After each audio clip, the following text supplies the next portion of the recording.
Direitos humanos em tempos de crise. Este é o tema da nossa conversa com a procuradora do Estado de São Paulo e jurista renomada Flávia Piovesan.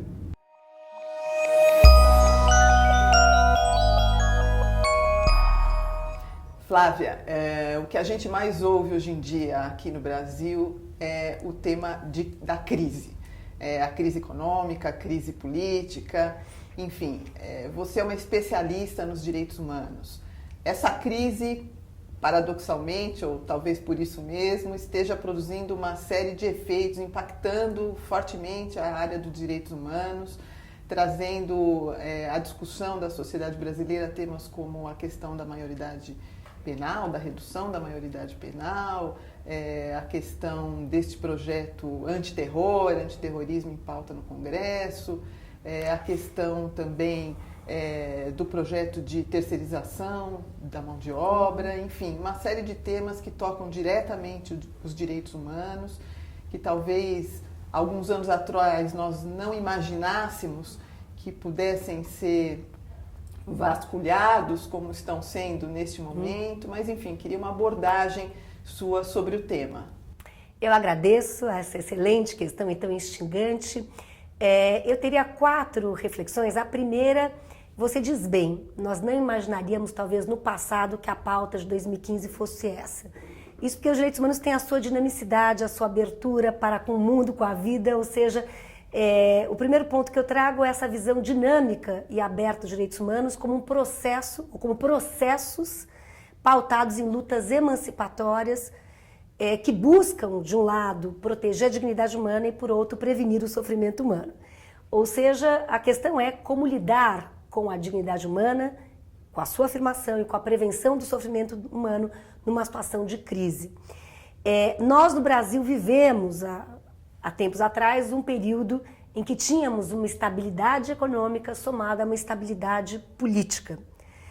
Fomos capa da The Economist, International Herald Tribune dizia Brasil deixou de ser o país do futuro, é o país do presente. E hoje nós temos uma situação desafiadora em que há crise, seja econômica, como você menciona, seja política. Qual o impacto dessa crise na agenda dos direitos humanos? Eu vejo com preocupação 2 tendências. A primeira delas você já nos indica, que é essa pauta de recrudescimento, de retrocessos no que se refere ao garantismo, às liberdades que foram arduamente alcançadas. Então temos que ficar vigilantes com relação a essa pauta, temos que ficar na resistência, seja com relação a propostas aí da redução da maioridade penal, um debate que eu creio que falta informação, seja porque se nós avaliarmos adolescentes, são responsáveis por 1 ou 2% dos crimes aí hediondos, seja com relação até à experiência de outros países, se nós avaliarmos Estados Unidos e outros países no direito comparado, hoje o debate é outro, é como ampliar a idade penal e não rebaixá-la. Seja olhando o que o Supremo acabou de decidir, a necessária intervenção do Judiciário no que se refere à política carcerária, em grau de ação civil pública, né, foi pautada essa semana. O Brasil tem a terceira ou quarta população carcerária, maior população carcerária do mundo, perde para os Estados Unidos, China e Rússia. Sim. Ou seja, depositar os nossos jovens nas prisões não será o caminho, até porque é inconstitucional, tendo em vista a cláusula pétrea, né, e tendo em vista toda a normatividade internacional que se pauta pela proteção à criança. Então eu creio que esse é um debate que nós temos que ficar atentos.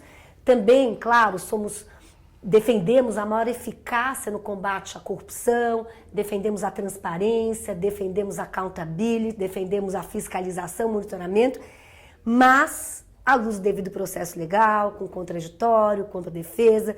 Então eu creio que sempre, quem vai defender a segurança minando essas garantias, no final acaba por prejudicar todo o pacote.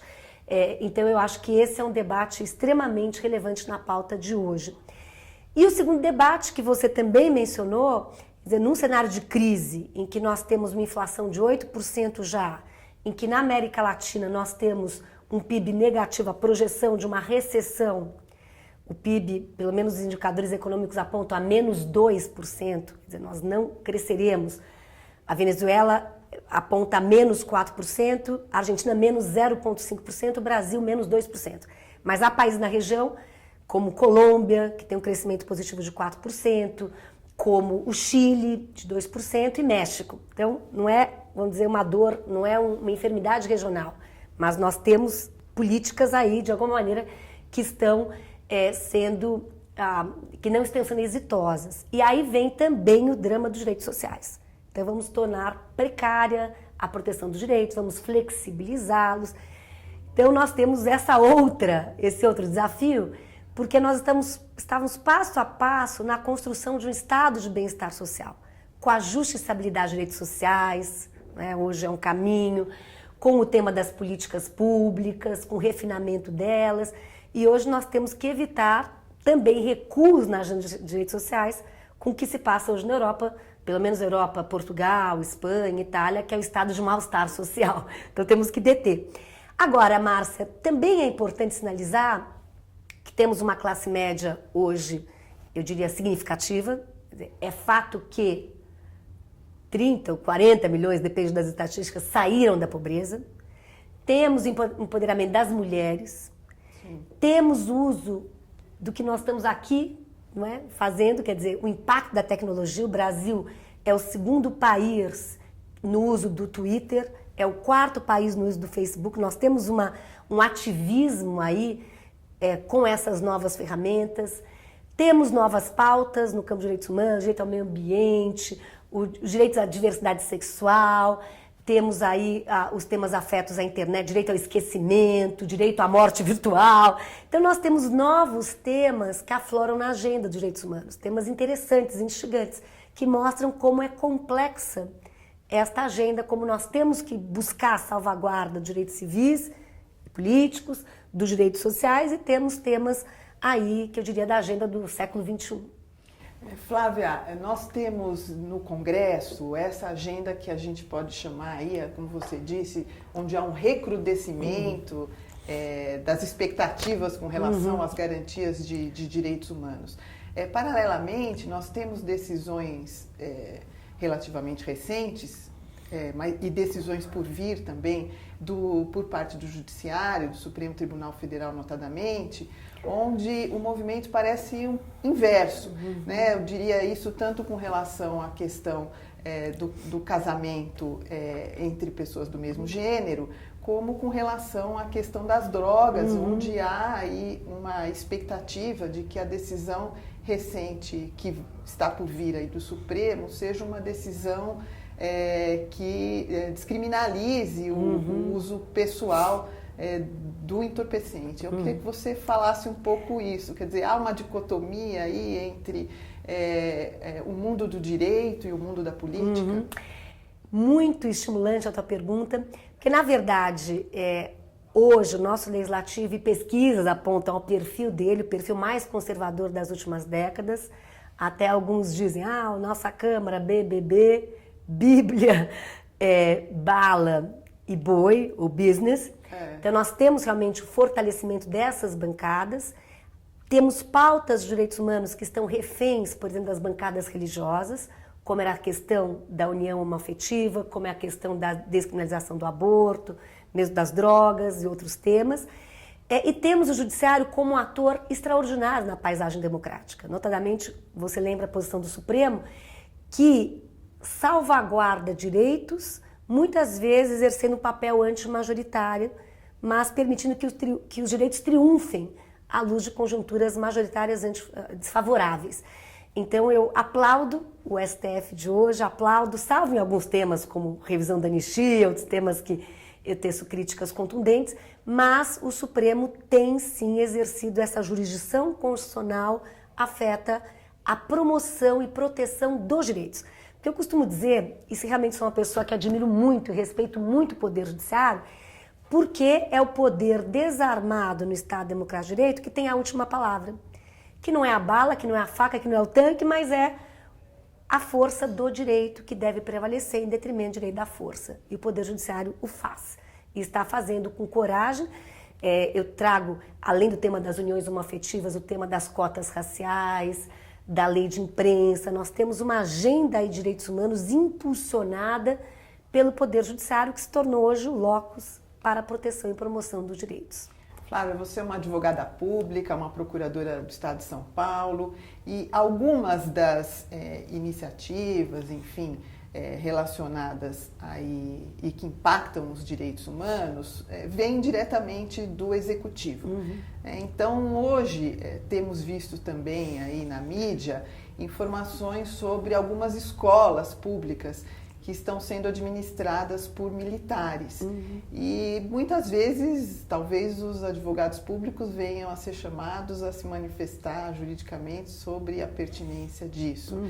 Outros temas também que, por exemplo, impacta a prefeitura aqui de São Paulo é a questão dos refugiados. São Paulo tem recebido haitianos, sírios, enfim, refugiados do mundo inteiro, até porque o Brasil já não é, como você diz, aquele ilustre desconhecido, Exato. Mas ganhou alguma notoriedade no cenário mundial e tem atraído também pessoas que estão nessa situação de desfavorecimento. Eu queria que você falasse um pouco sobre esses temas e o papel aí de um advogado público quando incitado a se manifestar sobre isso. O que eu penso, quer dizer, nós, como advogadas, advogados públicos, temos que ser instrumentos para a realização do Estado Democrático de Direito, que tem como vetor maior no campo ético a dignidade da pessoa humana. Dessa maneira que eu vejo a advocacia pública e a necessidade de se consolidar uma institucionalidade democrática capaz de honrar essa ideologia constitucional. Então, com relação a essa primeira questão das escolas, eu expresso a minha perplexidade, a minha preocupação. Eu creio que deveria ser material curricular, e o faço na PUC de São Paulo como professora, o relatório conclusivo da Comissão Nacional da Verdade, lançado dia 10 de dezembro de 2014, que aponta a recomendações e a conclusões. E as conclusões são: o passado habita o presente, ou seja, se detectou e se diagnosticou com muita precisão a partir da fala de familiares, de documentos e de testemunhos diversos aí, que houve um padrão sistemático generalizado de violação a direitos, envolvendo torturas, execuções sumárias, desaparecimentos, perseguições político-ideológicas. E o que se concluiu também é que há uma perpetuação desta paisagem, um continuismo autoritário na paisagem democrática. O que há de nos chamar a atenção para o tema das reformas institucionais. Ou seja, como repensar as nossas instituições para que elas possam calibrar e doar uma base sólida ao Estado Democrático de Direito.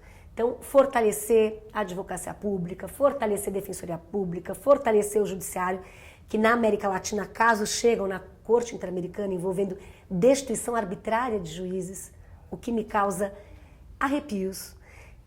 Então, este é um ponto crucial da agenda. E o outro ponto é que o Brasil hoje, no mundo cada vez mais policêntrico, se torna um ator global. Eu creio que, em tempos passados, um ator global com maior veemência, mas é um ator global, a nossa cidade é uma cidade global. Eu costumo dizer que cada refugiado traz no seu rosto um padrão de violação de direitos, quer dizer, só há refugiado porque houve uma grave violação de direitos. Cada um tem a sua história de dor, de sofrimento, ninguém sai do seu país de origem em busca de um futuro incerto, indeterminado, senão por uma forte perseguição em razão de raça, etnia, religião, opinião política, etc. Então eu creio que, à luz da prevalência dos direitos humanos numa ótica de solidarismo, é fundamental que nós tenhamos políticas públicas inclusivas, pensando que a diversidade humana é algo absolutamente enriquecedor para as nossas sociedades, e para a nossa cultura, que nós tenhamos uma cultura não discriminatória, uma cultura de respeito, pautado pela diversidade, pela alteridade. Quer dizer, isso simboliza um enriquecimento de todos nós. Flávia, quero te agradecer demais a tua presença aqui no Justificando, nesse espaço que o Justificando abriu para a advocacia pública. Convidar você já desde desse momento para uma outra oportunidade de diálogo aqui no Justificando, e convido todo mundo para compartilhar esse programa no Facebook, no Twitter e para assinar o nosso canal no YouTube.